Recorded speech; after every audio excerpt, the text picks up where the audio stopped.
Hey everybody, welcome back again to Close to Consciousness. My name is Shalise Ansola, and we're joined again today by the one and only Amanda Ray. You're never gonna get rid of me. So, a lot of you are probably like, wow, has Amanda been living at your house? Yes, she has. We're working on something pretty big. We've hinted at it, teased it before. We can't give you details, but she's been here for over a month.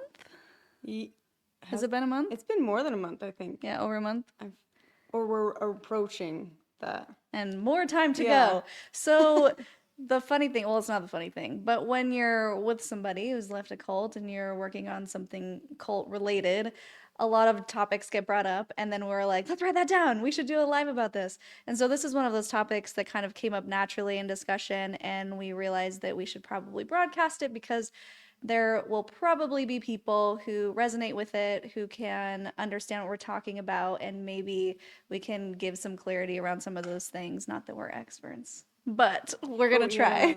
But we're definitely going through the motions of it all. So Yes, we're going to be talking about our experiences with having to go back into the belly of the beast of the funerals and seeing those same people over again and what it does to your mental health after you've done so much work in leaving. hmm So, first of all, positive thing for our mental health. We've been hanging out with David Archuleta this weekend, which Oh is so yeah. fun. If you aren't familiar with him, we just did an episode or released an episode. I think it was our most recent one. Go watch it. He grew up Mormon in the church. He was on American Idol. He was actually a finalist, top two, and he's the exact same age as me. And so he was both a part of our upbringing growing up in some way. And hmm he went on a mission, the whole thing. He was kind of like the Mormon poster boy. And he ended up coming out as queer, leaving the church. And so he's doing a book signing in Austin tonight. So we're going there after this if you want to come and you're in Austin. But we've been hanging out with him. I think it's been cathartic for both of us Oh in yeah. healing and like going to clubs and dancing. And he And was, yeah, to be able to like get it down on the dance floor, but then also be like, so how are you guys doing in your healing journey? To be able to have both worlds in one person it was really healing, and yeah, to see the growth that we're all trying to get to through. And you'd think that I think a lot of people don't relate so much to me because my experience is so extreme, but in those moments there was a lot of relation, I even think though, there's still a lot of relatability in yeah. certain topics. And even just like you were relating, Alyssa Grenville was there too, last night and the night before, and you were relating to her and her mom and how she kind of feels a little cut off and you feel cut off. Yeah.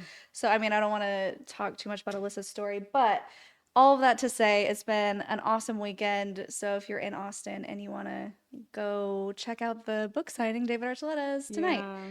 So the topic, getting back into it, you've been here for, we said, a little over a month, and even still, you've been out 13 years.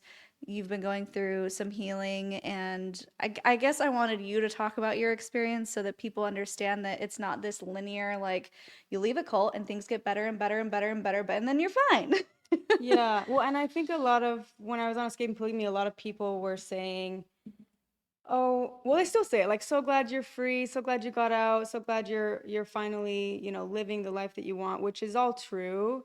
But I think there's so much that even me when I was in the order, I thought that when I would leave, then it would be like, and now we're happy now. Yeah. But that was not the case, and there was actually quite a lot of moments where I was like, why am I not happy?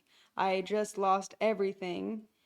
The best way I can describe it to someone who doesn't understand it, which I honestly I feel like a lot of you would understand this, but if you've ever seen the movie Room, the premise of it is she's got kidnapped and she was stuck in this room and she got pregnant by her captor, and the child doesn't even know anything else but the room. He thinks the Mm-hmm. world is the room.